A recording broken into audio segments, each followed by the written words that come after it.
friends, they used to laugh at me. Used to show them on my record something casually. Used to say it was a passion, I'm a path to be. Then they told me that I couldn't, so I had to be. Tell me what they really think about it now. Used to hate it, but I guarantee they're proud. Had to do it just to show them that I could, yeah. Now I finally think I took it where I should, yeah. Had a jokes on you and now you're on and laughing. I did a whole lot of winning. Look, it came from a passion. I see a whole lot of knowings I could see out in public, and that may think a lot of things. Man, at least think something, now you the judge. And now tell me where you ended up. Yeah. Look, I bet it was a simple job. Yeah. Look, I went and took a different route. Yeah. Look, that's why my life is different now. Back in my feelings, look, when I wasn't so gifted and I was learning to do this, and all I heard were the critics, and now I'm playing for that shit. Look, I was way out the basis, but I just needed some talent so I could wait this to greatness. Oh yeah, you ain't never think this, no, no, no. Stop me while I started, homie, whoa, whoa. Now this shit settled, just go better and better. I'll always remember, yeah, yeah. Welcome back to That One Podcast. Your boy C Roc here, and I have a special guest for you today. Now, you may not have heard of what she does. You may not understand it, but we're going to get to the bottom of it so that you can really take this information today and utilize it in your life. Because I know how important what she's talking about is. It's Maryn Azoff. Maryn, welcome to the show. Thank you very much. Good to be here. Listen, it's my pleasure to have you. And I got to tell you, what you do is so important. Most people don't know it yet, but they're going to know it. Okay. And, I'm podcasting. I've done over 1,200 guest appearances, 1,000+ podcasts on my own show. And if I didn't have my voice and work on my voice and understand how this works, and I'm still open and willing to learn as well, but I wouldn't be able to do what I'm doing today. Matter of fact, I should probably get an insurance policy on my voice. Yeah. I don't know if that's possible, but I'll check it out. Yeah. So can you kind of fill us in and talk to us about what you're doing right now? And then we're going to talk about how you got into doing this. Sure. I have a serious mission, Mike. So my mission in the world is to help the human race reclaim the full vibrational power of their voice. Our voice is not just the words that we speak, that we've learned how to use to manipulate. It actually comes down to the vibrational power that our voices have. And if you go all the way back to the earliest indigenous wisdoms on this planet, every single tribe had voice practices. Every single society and civilization knew that there was an aspect of our voice that we use to manifest reality. So you yourself would say that I need an insurance policy on my voice because if I don't have this voice, I can't share my message.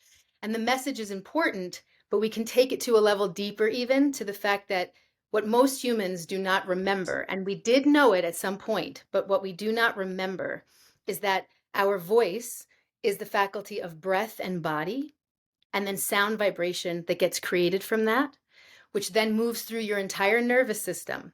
So when you use your voice correctly, the way we were designed to use it, we can heal all of our illnesses. Wow. We can bring our body into balance. We can manifest our lives any way we so choose. And I mean that. So this is it's big. I know this statement is super big, but it's something that we knew when we were babies. And the first breath we took led to this big cry. And what that cry did was it woke up the intelligence of the body. And when you learn how to use your voice correctly, like totality, all of it, you are constantly awakening the energy and intelligence of your physical body. Wow. This is funny because I got a guy that just joined That One Quantum Expansion group, right? And he has a tech platform where, it's looking at people's biomarkers and their blood work and giving them protocols and different things for workouts and nutrition and all that. But he also created this thing he's got IP on where it listens to your voice for like 30 seconds to a minute, something like that. And it can give you a diagnostic off of your voice. Exactly. Mm-hmm. Yeah, this is pretty amazing. You got to connect with him, by the way. Amazing. And so I'm getting into this and learning more about this because it just blows my mind. So how did you get into this in the first place? Like, take us back. Like, what happened? Yeah, so from the very beginning, I started singing when I was very, very young, and they found my voice very young. And of course, what they do when they find someone has a talent is you should start to train it. But what I wouldn't realize until 25 years after that is that I actually used my voice for that first time at a moment where I needed to express something that I wasn't able to share, that I needed to get out of my system. So I started singing. And then when I did that, it was like my soul knowing I needed to release this somehow, even though I couldn't tell the people of my world at that time what was going on. You might guess what that might be. We don't have to get into that story, but any of us might go Why back. not? We can get into that story. All right. So when I was younger, I was being abused at home. And so I had this part of me that I wouldn't know this until I was 30, but this Yeah. part of me that knew at that time that I needed to express, but I couldn't share with people that it was going on, right? Right. So for my own safety. So I just used my voice in song to get that out. Now, with everything I've learned, I understand that that was my way of soothing my own vagus nerve, and that was my way of expressing energy and emotion without having to speak the truth and put myself in any kind of Yeah. danger. Right. Right. So ultimately, the voice became my gift and my talent. They started training it. I was, classically trained, and I used it, and it kept me alive, I would say, or kept me sane. But also, it became very performative. Yeah. So my voice became something that was a way to get attention, a way to get, applause and accolades. And it was also just a way for me to escape into characters and plays and different performances. And I was able to like not be in my life. And so again, a little further down the road, I found my first shamanic ceremony. And I would say that the work of vocal transformation is born of ayahuasca. Although Well, how did you get into that? How did that transpire? how did ayahuasca happen? Yeah, like the shamanic. Yeah, yeah. Find you. Um, I was living in Australia at the time. I ended up on a trip whitewater rafting in Fiji, and I broke my arm really badly. And they messed up my surgery in Australia, and they shipped me back home to New York. And when I got back, I met a woman that I thought that I knew inside and out, even though we'd never met each other. And she just said to me, "I have a shaman, and I think you're meant to meet him." And I said, "Yes." And you didn't know what? Did you know what shaman meant? I did. I'd known what shamanic, what work was. I was already on a spiritual path, but Mhm. I didn't know what ayahuasca was, and I didn't know what I was going to. I just Gotcha. because I felt I know you know this feeling. You meet someone and you know you've known them for a long time, but you have not known them for a long Oh time, yeah. and you trust that, and you say, there's something here, so I'm going to follow it, right? Yep. And so I just said yes. And I went to my first ceremony. Such a wild story. Where was it? It was in New York, Oh, okay. which I would. Most people go to South America or something, some You know, Central I America. go to Peru now annually and I'm in, but and I would not drink in New York City ever again. But Yeah.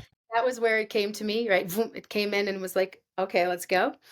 And in that ceremony, I was shown that this voice was a healing. It was for healing. It wasn't for performance. And that when we use our voice, we move that frequency through our body. Our body then gets to release what it's storing. It also creates a shift in the water in every cell. So our body is actually remembering, it's like it's getting rid and expressing what's not there, but then it's cleaning the slate, cleaning the slate. And then as we do that, whoever is in the room that gets to receive that voice, if they need that level of frequency healing, will receive it through their cells and have the same thing. Right. Right. Okay. So I got Gotcha. shown that the voice is not for, yes, you have talent, and we've made it very much like, on the stage and performance, but it puts so much pressure around it, right? Like humans feel like I have a good voice or I have a bad voice. And if I Hmm. have a bad voice, I just shouldn't sing, right? But it goes beyond singing. My work is not just singing, it's every way you use your voice. But the truth is that as long as you have a voice, you have a good voice. And Okay. all that you need to remember is the muscles that are necessary to support it. And those muscles that we don't use to support it diminish over time because of being silenced. Yeah.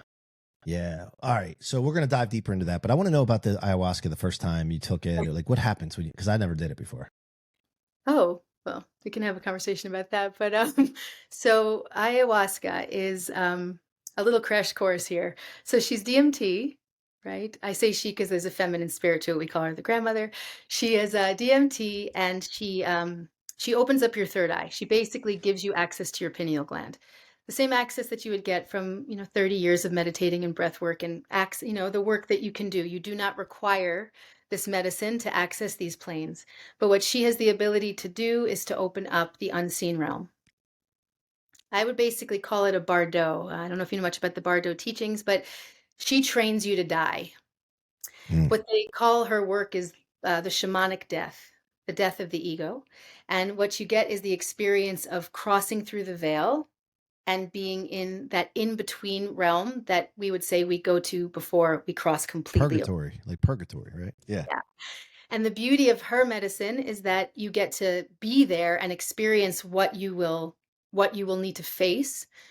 And in that process, there's a deep cleansing, which I believe happens without the medicine when we go as well. There's a cleansing that occurs before we cross over. But the cleansing will show up as either vomiting or shaking or crying or pooping or whatever. But you get this chance to release certain energies that are in the field, and you get a chance to face certain life things that maybe you're not facing. But the beauty of this medicine is that you don't actually die. You come back afterwards and you get to reform your life. And the big word around ayahuasca is integration. So you don't just go get high, you go learn those lessons and you come back and you implement them in your life. And so your life can be forever changed. So are you with it? Like if you have to go to the bathroom, you get up and go to the bathroom. You don't just shit yourself. Yes, most of the time. Okay. Most of the time you can, or there are people with you who can help you get there. Okay. And is it a, you know, look, I don't like to always admit this, but I partied a lot when I was 18 to 20 something. Me too. And the drugs were euphoric. Is there a euphoric feeling that comes with it too? I would say after the work, Yeah. you'll get the euphoria. But it's not for- like a high, like a euphoric feeling like high. No, if anything, it's you get a little nauseous and you get interesting feelings of her reworking your body.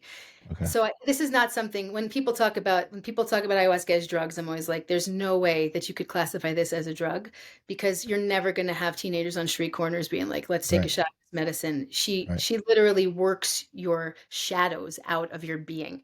Okay. But after you work through those shadows, you will celebrate life like you've never celebrated it before. So yes, there's a euphoria, but the next day you feel amazing. And there's the difference between drugs and medicine. Yeah, because you didn't feel amazing when I was partying. Like up and open, and you were like, I'm not hungover, and I haven't been like stripped down. I've actually been boosted, and I've been, given life. It's a much different feeling. And then, so when you do it once, why do you have to go back and do it again? You don't. But why would you? I guess is the question. So there are people who are ready. I love how this is becoming an ayahuasca. There are people. I never know where this conversation is going. There are people who are ready for the shamanic death, which means you will show up, you will take your one shot, she will demolish you, you will allow her to, she will clean off and out every little nook and cranny. You will wake up the next day and feel like, reborn, baptized, let's go, I'm good. And you never need to go back. But most of us are fighting the mind.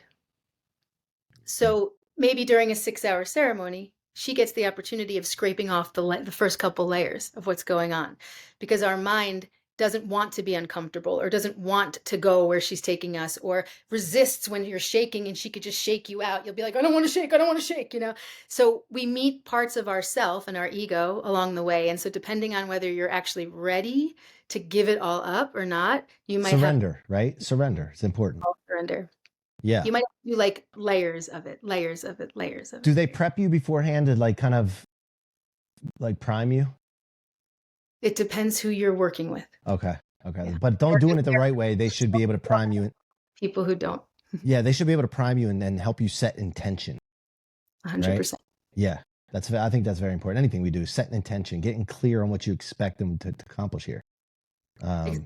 Because one of the things I speak about with this medicine a lot is it's not happening to you. People are so afraid to show up to these circles because they have no idea what's going to happen to them. Mm-hmm. But nothing's happening to them. Every time you work with a plant medicine, you are engaging with a spirit. And the more you can be there engaging with the spirit, the further the work is going to go, the better the experience is going to be for you. So we always feel like there's something out there that's more powerful. And I'm going to bring this back to the voice, because that is how our voices got diminished. And that is how our confidence got shook. We believe that someone out there told us how we were supposed to be our whole life. It started with our parents and our communities and our religious teachers and our friends and our school teachers and like everything that we have our whole life. Someone out there told us that they were smarter and that we had to learn from them. But the truth of what we are is we are God incarnate. So we already have, and you can look at quantum physics and you can look at all the sciences, the universe goes all the way in just as it goes all the way out. And the life that we live out there is a reflection of what we're doing with the universe in here. And this is what the masters of, you see behind me, Tibetan Buddhism, Buddhism in general, the Vedic wisdoms, Egypt, like go down any of them. The work is to master the interior so the exterior will mirror what the interior is showing, which is what it's doing all the time. So if you show up at one of these ceremonies and feel like, oh God, ayahuasca is so much more powerful than me, you're going to be just like demolished. But if you show up and go, okay, ayahuasca, let's do this, honey. She's right there with you and she will take you on the ride of your life.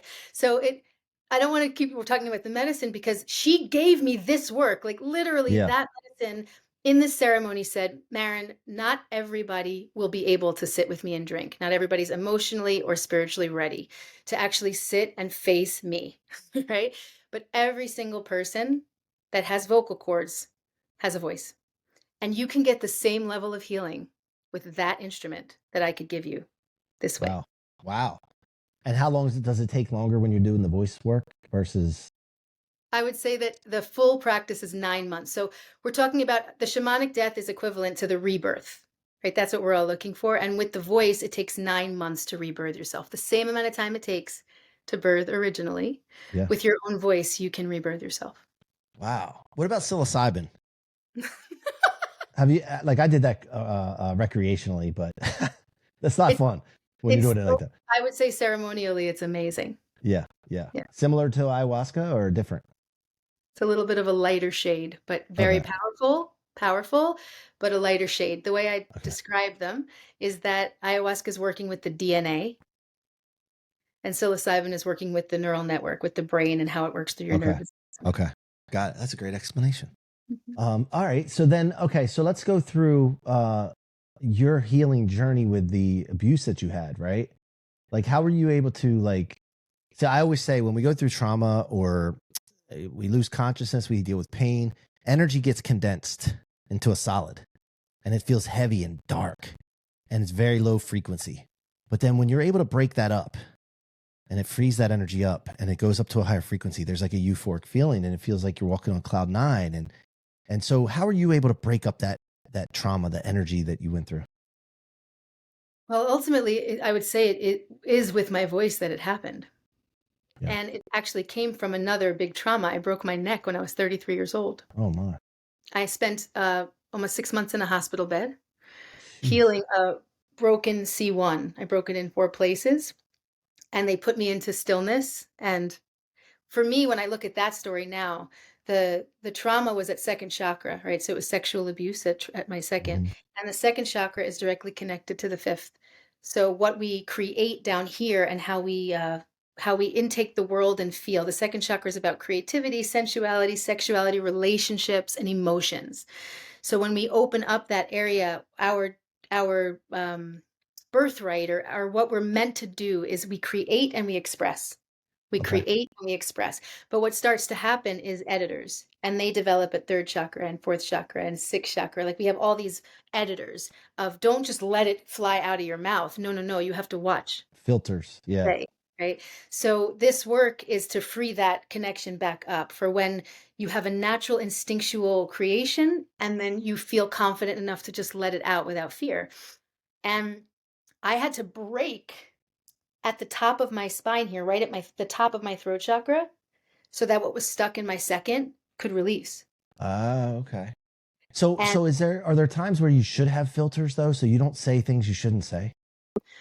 Well, with my work, and what I would say is that's the first work. What do you mean by shouldn't say? So we have to go into why do you say the things you say and who is saying the things you say? Yeah. Well, I used to have this thing, I think it had to do too, the way I look at it is your reaction to things.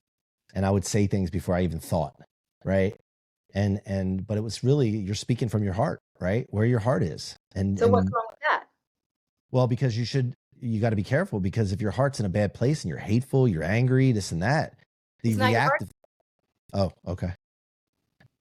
Your heart is an unconditionally loving force. Oh, okay. There you go. Your heart is the God you speak of. Your heart is the Christ. Your heart is the Buddha. When we say anything other than something from a place of love and connection, we are not in our heart. We're in our ego. So the part of Okay. us that gets angry is the mind that is upset by what the heart doesn't want to feel. The part of us that is mean or manipulative is the strategizer that thinks they need to act a certain way to get what they want or what they Okay. need. Okay. Right? So that's all ego contraption all around the heart. But if you actually were coming from your heart, even if it's a feeling that you don't think the other person's going to like to hear, it would never sound like you're an asshole. It would sound like, when you say those things to me, it makes me feel like this. And I don't really like the way that feels. So I'm not going to tolerate you saying that. Mm-hmm. It wouldn't just like reject or push Okay. away. That's the ego that does that. What about ego? I believe when they say your ego is not your amigo, I don't believe that's true, because I believe ego is, to a certain extent, supposed to keep us safe. But when you allow it to go past that point, that's when it becomes a problem. Yeah, I love this because I agree with you, Mike. Yeah. Your ego is not your amigo when you don't understand it, when you don't have any understanding or control over how it behaves. But once you actually align it with your heart, align it with your solar plexus, with your personal power and your will and your heart and your drive in this world, you need it to live in this world. Yeah. Yeah. It's a where we requirement. currently have a world created. Like, we live in an ego-driven world. But the question is the ego self-serving, or is the ego here to serve the whole? Yeah. And once you get into your heart, the answer is always going to be to serve the whole. Yeah. Mm-hmm. That's good. Deep.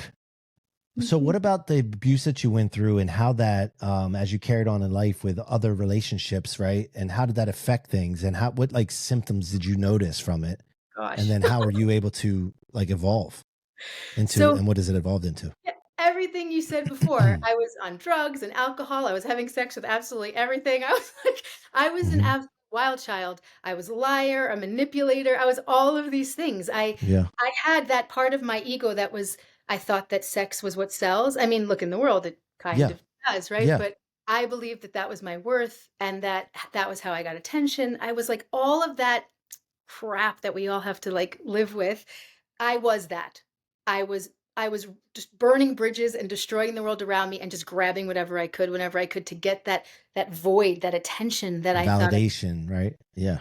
And then when I had this awakening, and it was before the neck broke that I understood the problem, because I didn't uncover the abuse, remember it, until I was 32 years old. Oh, really? So it was one of those things. Yeah. So it was so repressed down in my system. I've talked to people about this before. Yeah. It was ayahuasca. It was the medicine that ultimately brought up the memory, and I was like, no, that did not happen. Whoa. And then I was like, no, it happened. So then I had to look at it kind of gave this character I'd become a way to be seen without being vilified, because you can now look at all the behaviors and say, oh my God, you were just in self-defense mode all the time. Your nervous system.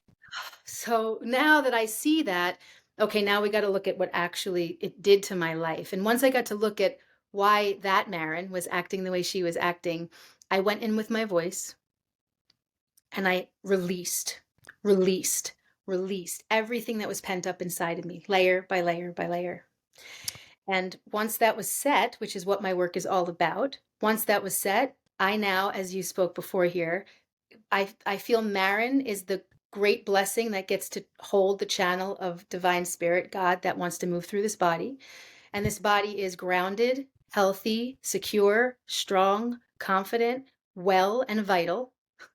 And it actually can hold this energy and put it out into the world without me being afraid or holding it, or, any of the anxiety, stress, or worry that comes from most people. I understand now what every human is born to be, when we get through all of the story that we're constantly trying to carry around as our identity. Yeah.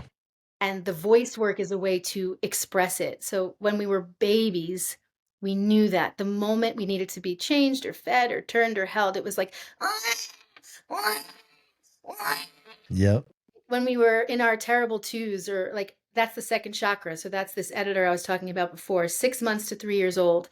This is when you're wanting and your desire, your toys and your yeses and your no's come into play, right? And this time you have no editor. You just go like, you just like scream it out. And once you scream it out, it's gone. And now you're back to playing. Okay. But once they say, shh, pacify you, or say it's not okay to scream it out, now you're going to start to hold it. So I'm angry that my brother just stole my toy. Right.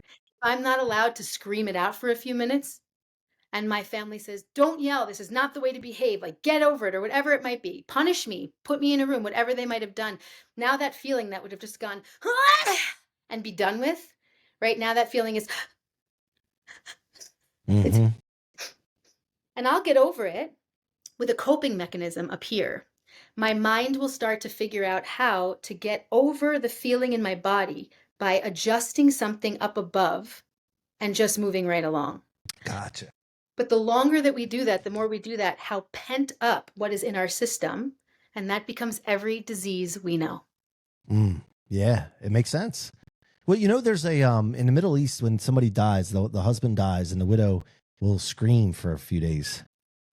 And right?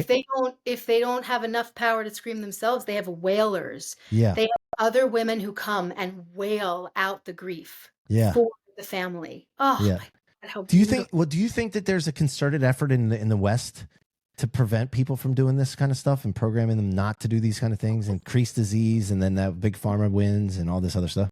100%. Yeah, 100%. I agree. These tools that the East knows, because the kids are chanting in schools, and all this work is given to people in the Eastern cultures for centuries and centuries. But the West is designed, yes, our quote unquote freedom of speech and all of these things, unless you say something a little too much off color that we don't like, and then we put you on the blacklist, we totally send you out, we're done. So even our freedom is totally compromised ultimately. And so the idea that we were put through a complete, like, I think of Pink Floyd, we don't need no education. Yeah. We got put through that meat grinder of what it means to be a well-adjusted, good boy or girl, and to go achieve what we tell you want to achieve so that you could fit into the whole corporate structure and that we could just keep getting richer, right? Like, that's the whole thing. But when they did that to us, they literally cut out 90% of us, because 10% of humanity will thrive in that environment. But 90% of us need our creativity and our senses and our openness and our sensuality and all of that we are not allowed to explore. We instead have to put it all towards what they teach us it means to be part of this society. And I think it has been, yes, 100+ years of a concerted effort to get the structures to make wealthy people wealthier, instead of to allowing humanity to like literally flourish and thrive on this planet. Yeah. Wow. You know, I went to a daycare when I was a kid, and as I got older, I found out that the son of the people that owned the daycare got in trouble for sexually abusing the kids. And then I had people on my show that had these memories pop up as they got into their 30s and 40s. And I was like, I started thinking to myself, like, man, did I have any interaction with this kid? And I haven't had anything come up. I've done a lot of self-work and all that. But I was always thinking to myself, like, man, like, I hope I wasn't, you know, but it's just, it's wild that you really suppress that memory. Unconscious. Yeah. Yeah. And then here you're acting out all these different things. You have no idea why, you know? And then it's a perpetuating cycle. Like if you sleep around, then you think that's going to be validating, your self-worth is based on that. But then I was having a talk with my 13-year-old daughter, because she's starting to, you know, go through puberty and the boys and this and that. And I'm telling her, like, these guys, these boys will try to give you attention because their hormones are going where they are. But then if you do end up doing something, then what happens is that they think lower of you. They think less of you. Like it's not a thing that's going to prop you up. It's just not, you know. And so it's a perpetuating cycle. So as you were going through that, you were noticing too, like, wait a minute, this isn't like what I thought it was going to be. Oh, it's a million times worse for a woman. At the second chakra level, what a woman wants more than anything is to be received and to receive, right? So our whole makeup is like we've got the grail. We've got the womb. Hmm. We make life. And in the ancient tantric teachings, right, thousands and thousands of years old, they talk about that connection of the masculine feminine and how when a man can properly unlock an orgasm in a female, it leads to unending life. It's like the fountain of youth, Hmm. abundance, prosperity, health, vitality, all those things. And not only for the couple, but for the entire community around them, which is pretty epic. Yeah. So when a woman is in a met relationship, she is Mother Earth. She will give you and provide you with sustenance on every level of your being and loves to and wants to. But when a woman feels taken or feels used or mistreated, that energy becomes super twisted and they become very vicious Hmm. at that level. And we don't want to be, women do not want to be me tooing men all over the world. Like we Right. don't want to be those people. Right. But there's something that actually drives the energetic of the body that wants to tear down anybody who doesn't respect what this is, Yep. this womb. Yep. And so for young kids to know that, like everyone wants to get in there, honey. That's what I would say to your daughter. Yeah. Yeah. Yeah. Wants to get in there. But Yeah. once you start letting everyone get in there, it loses its value. Yeah. Exactly. Yeah. When I had a daughter, I was so happy to have a daughter, except that I wasn't. I was just like, oh my gosh, I'm about to deal with this crap. Because I know how I was when I was younger, and I went through my phase of being a player and all this other stuff, and I thought that was the way to go. And here I was looking just for some kind of thing too. I was searching. I felt like I dealt with abandonment as a kid and all these different things, and I was searching for something, and which made me more insecure and jealous and overbearing, not overbearing, but just yeah, it was ridiculous.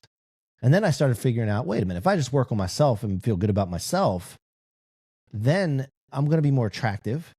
And then also, if something were to ever happen in a relationship I was in, I was prepared to go back out into the world. I wasn't going to be sitting there suffering and feeling sorry for myself and all this other stuff. So you build yourself up. So I love this. So as we wind down here, Maryn, what are some of the steps people can take right now before they go deeper with you, where they can just get a little head start with their voice? A feeling of what their voice is. So very quickly to run it down, the chakra system, for those of you who don't know that word or what it is, it's energy centers that run up and down the spine from the brain to the root and up. And the elements that correlate with them. At the root, we have earth. At second, we have water. At third, we have fire. At fourth, we have air. At fifth, we have ether. At sixth, we have space. And those are the embodied chakras. So your voice is something that activates, that can activate all of those elements and then manifest the world. One thing that our school systems dropped was the fifth element of this planet, which is ether. We are bringing it back. We have sound healers now and frequency masters now who are understanding how important this is. So if we look at our voice as our primary tool, the ether sits at our throat chakra. The ether is how we manifest the world from the unseen. What is not happening in your life right now can become physically manifest. But how? We need to incorporate earth, water, fire, and air. And we need to have the space up here that allows it to fill with those things. Right. So when you look at being a master manifester, the world out there, as we already said on this call, is happening from within. And if you don't activate all of these elements and move it through the ether, you're not going to manifest. These are the teachings from 10,000 years ago, the Vedic traditions. But I want humanity to feel this now. And the first thing that I would have us practice as a human race is a simple practice of I am. So can we do a little practice together? Sure, let's do it. Okay. So everyone listening, put your hands on your waist. And right above your hips, like right at your lower obliques, like your love handles, if you have those. Hopefully not, but if you do, great, they're beautiful.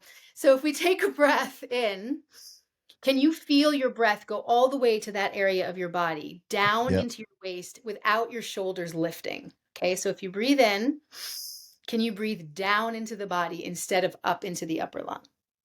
This is the first place that's difficult for us because of those coping mechanisms we talked about before. Once something is stored in the body and the mind becomes the coping mechanisms, all the prana, all the spirit, all the breath moves up towards the head so that it can keep feeding the thought process that's coping with whatever it's coping with, right? So as long as we get our breath down here, everyone can feel if your shoulders are lifting, if your throat is tightening, and if everything's moving to your head, this is your first barrier. You've got to get the breath down. What's happening is that your diaphragm is not dropping when you breathe. But the very first breath you took as a baby was a diaphragmatic breath. And we will use diaphragmatic breath when we intentionally meditate or intentionally breathe in a class in yoga, but this is the way we're designed to breathe all the time. And so when we change that, the whole world will begin to change because you begin to activate these elements. Okay, so let's feel I am. So if we breathe into this waist, you'll feel the waist go wide and get very strong. This is one of the primary muscles of your voice. So this is the muscle we use to support our sound. And we use it like a baby did, not by sucking it in, which is what so many of us are taught to do with our muscles, but instead by expressing them out. So as you take that breath into the waist, can you at the top of your breath press the obliques wide and create a firm side body? And as you do that, can you feel your belly also comes out? Yep. So you feel those things? Great. Yep. Okay, next step, sound. So what we're going to do from here is we're going to breathe in, create that pressure, drop the jaw, and open to an ah, just a big open ah, okay? Drop your jaw, everybody, not tight, open, okay? Here we go. Breathe into the waist, press the waist wide, drop the jaw,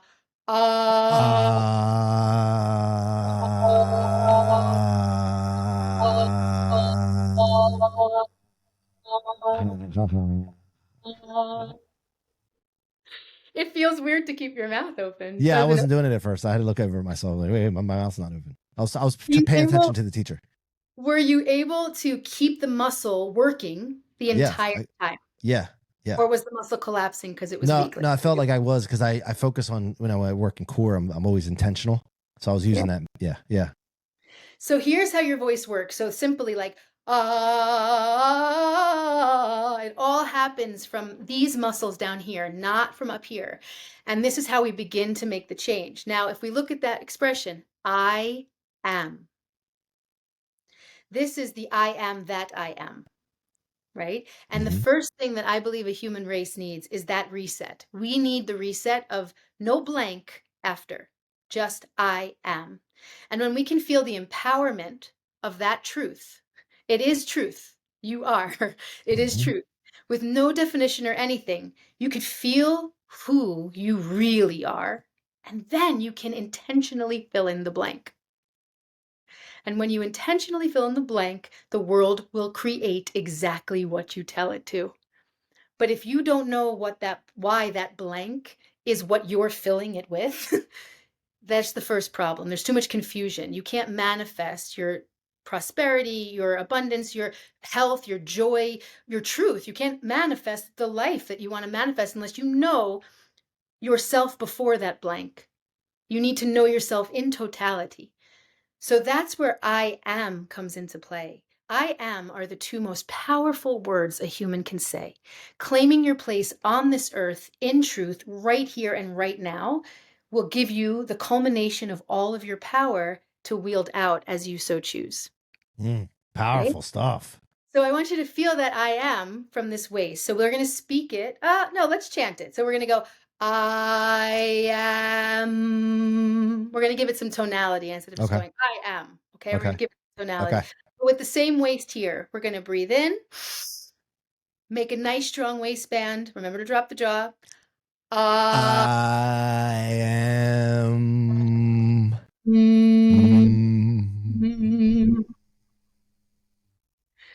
It's about resonant power. Can you feel that? Yeah. I Goes am. it goes through the whole thing. Yeah. Now just say it without speaking it with the waist. Breathe in and just say, I am. I am. Do you feel the difference from a supported waistband? Yeah, it comes through everything. It's just like you can feel it. It resonates.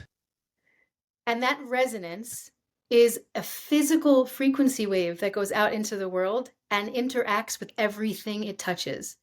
So if you are a public speaker, if you are out there on stages talking to people and wanting people to hear your message, you're not going to get them to concentrate long enough if you only come from your head, your words, your mouth, and your throat. People will listen for like 5 minutes, but you're not going to hold their attention. But if you get your voice into your body and claim your I am, you now have them in their body with you, and they will sit and they will listen and they will stay. It's like the guitar. Like it has to go through the whole thing of the guitar, not just the strings. And that makes the guitar valuable. Exactly. Yeah, we're like a guitar. We're like a flute. I call us a flute. We are a wind instrument. Okay. Yeah. And like a flute, the notes go through each of the areas where you cover the holes. And we have to know how much breath support to get sound through the whole thing to get to whatever tone we're trying to talk from. All the way up, all the way down. Right. So we have to like know how to support sound. And it's all these muscles that do it. It's amazing. Well, listen, how can people go deeper with you? Because we're up against the clock. Where can they go find out more about this? So vocaltransformation.com is my website. Vocal_transformation is my Instagram. Every year I do a 9-month mentorship where I take people through the entire rebirth in a small group. I have online courses. I have in-person retreats. I have pay what you can online events where you can come for a few hours and just drop in and learn a couple of tricks and tips. I have tons of ways, but I would say my website, vocaltransformation.com, or vocal_transformation is my Instagram, are the best ways to plug in. Thank you so much, Maryn. That was amazing. I'm glad we had this interview because I learned a lot more today. And also thank you for being vulnerable, because I really appreciate that, because it's going to connect with a lot of the audience. And that means the world to me. So thank you. All right. Hang tight while I wrap this up, folks. That's That One Podcast with Maryn Azoff and your boy C Roc. And she was sharing what makes her that one. I haven't heard anything like this before. And probably the same for you. So go check her out at vocaltransformation.com, vocal_transformation on Instagram. And until next time, make sure you subscribe and hit the follow button at the top of your favorite podcast platform. Keep coming back to That One Podcast. Until next time, be that one.